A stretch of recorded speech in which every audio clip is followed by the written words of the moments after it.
Olá, vamos falar de eleições? Esta edição da EMA que Bica comemora a vitória do MAS, o movimento ao socialismo. Na Bolívia, o povo elegeu Luiz Arce Lúcio, candidato de Evo Morales, com 55,1% dos votos, e disse não aos golpistas.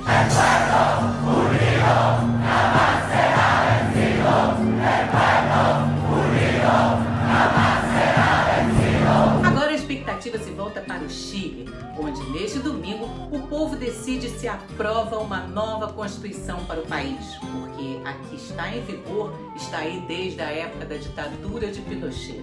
E nas eleições daqui do Brasil, o comentário do Val Carvalho na Política por Trás dos Políticos vai mostrar onde a esquerda está de cara com o segundo turno. Não só com o PT, mas com a esquerda de um modo geral, PCdoB, PSOL, PT. Né? No Rio, a candidata do PT, Benedita da Silva, ganha mais apoio dos artistas e intelectuais, mas também das favelas e periferias. Aí, Bené e Acari! É aí, Bené e Acari! É aí, Bené e Acari! Já o presidente Bolsonaro é rechaçado por onde passa. Ele decidiu inaugurar uma obra inacabada em Pernambuco, na região do Pajeú, conhecida como a terra que tem mais poetas por metro quadrado. E ganhou uma poesia, que é a expressão exata do sentimento que reina entre nós. Momento cultural da EMA. Excelentíssimo genocida insano que a insensatez vestiu de presidente. Tira o sertão da rota do teu plano, respeita a sede e o sangue dessa gente. Tua presença é riso de tirano, erva daninha em volta da semente. Só a cegueira do teu gado humano come capim tirado no sol quente. Que teu veneno engasgue e te revele, que tuas mãos sujas de Marielle não contaminem nossa terra honrada. Hoje o teu nome brilha em falsa glória, mas mofará no lixo da história que te aguarda ao fim dessa jornada. Em terra de poesia, fascista não se cria. Fora Bolsonaro! Pensamento da EMA. Deixa eu ver se entendo. O capitão desmoraliza o general para deixar a população sem vacina. E ainda diz que o general, que não conhece o SUS, é o melhor ministro da saúde dos últimos anos.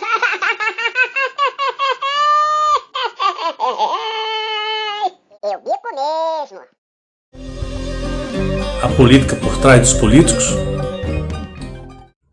O comentário de hoje sobre a política por trás dos políticos vai continuar sendo sobre as eleições municipais. Mas antes disso, eu quero só registrar uma coisa aqui que é positiva para a democracia de um modo geral. Que os candidatos de raiz do bolsonarismo, aqueles que são delegados, capitães da polícia, cabos, esses de raiz, né, como se diz, e também aqueles que são por oportunidade ou por oportunismo, que é a palavra correta, como é o caso de Crivella e Russomano, eles começam a cair na preferência das pesquisas. Vão caindo, estava na frente, vão caindo. Bem que se aproxima as eleições, estão caindo, tá?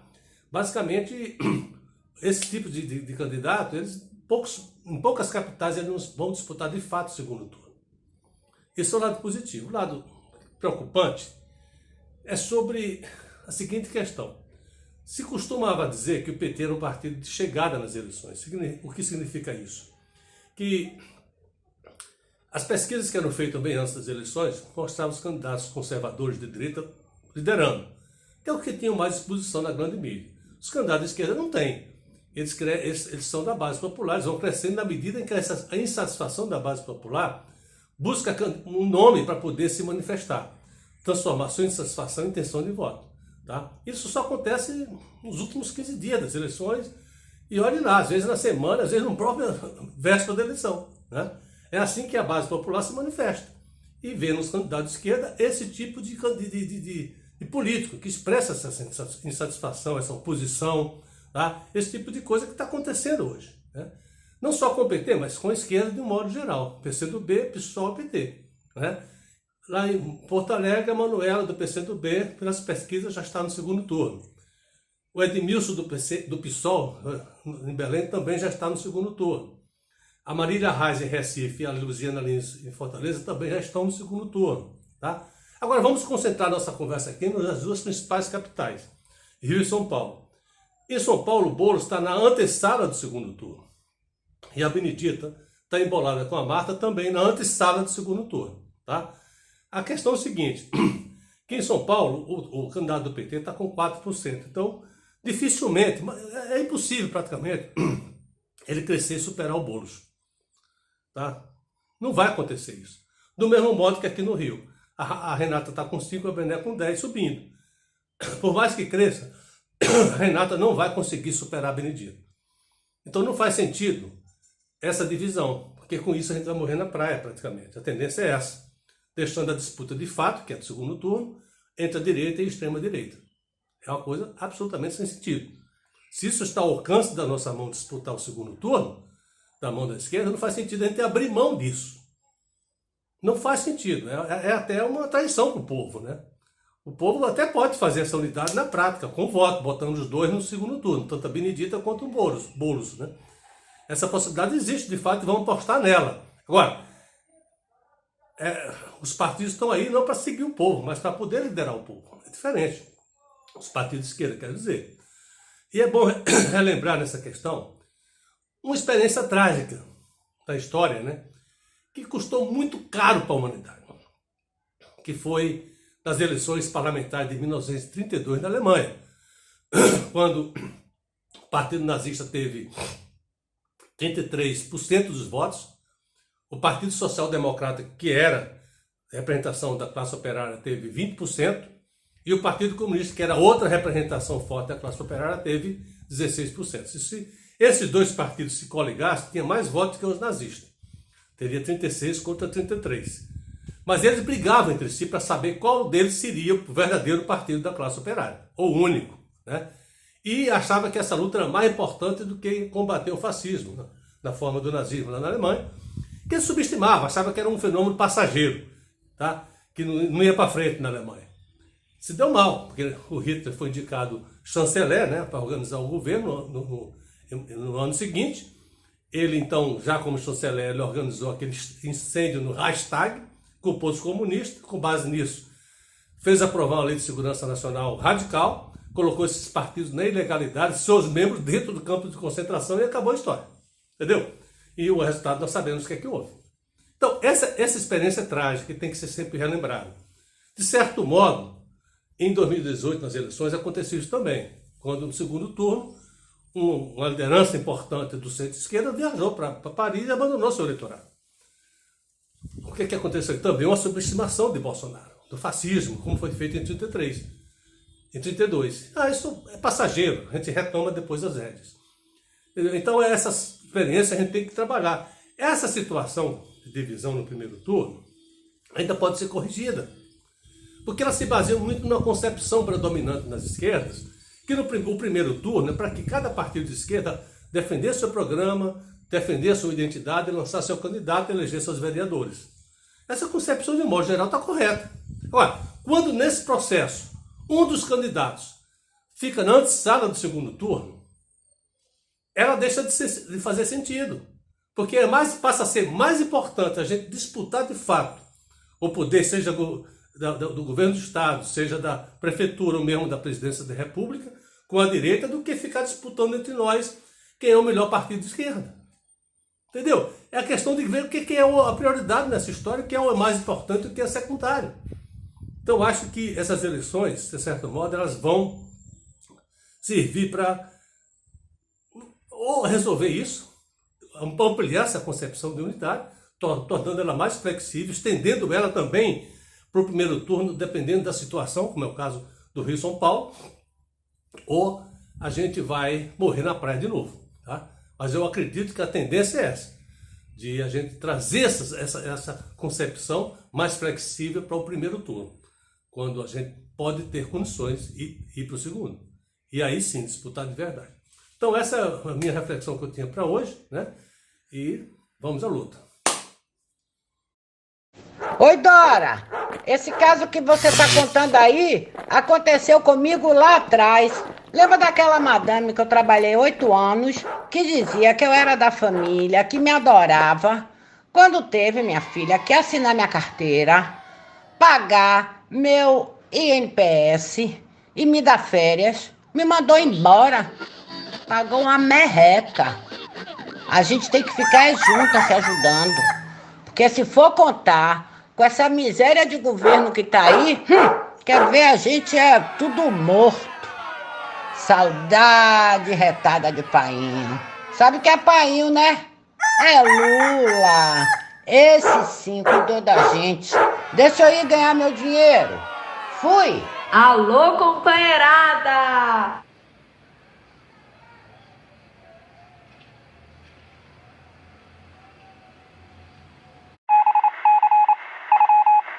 Essa é uma campanha comunitária, uma campanha simples, uma campanha para lutar. Foi uma longa caminhada que me trouxe até aqui, aqui no meu lugar. Sou candidato a vereador em Niterói, Marcos Rodrigo, 65021. Marcos Rodrigo, para conhecer, mudar o que está errado, só depende de você. 65021, PCdoB, Marcos Rodrigo, lutando pelo povão. Alô, companheirada!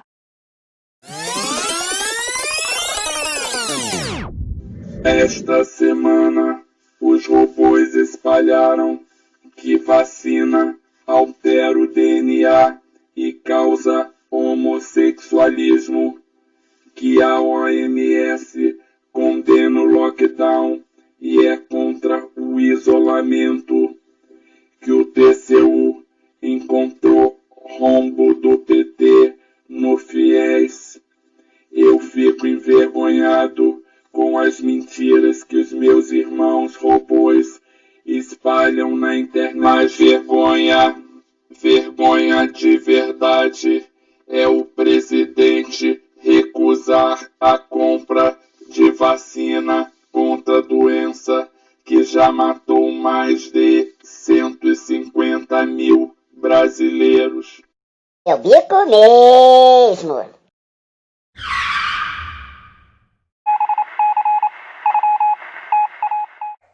É um prazer ter você aqui na Ema que Bica, companheiro de tantos anos aí de luta, e agora você aí em Caratinga concorrendo a vereador. Por que você resolveu ser candidato, Eloy? Bom, primeiro, o meu sangue é militante. Não sei se é um dom, se é uma influência. Da família não foi, mas eu sempre fui um pouco rebelde, inconformado com as coisas. E aqui, quando eu vim para Caratinga, eu comecei a participar automaticamente.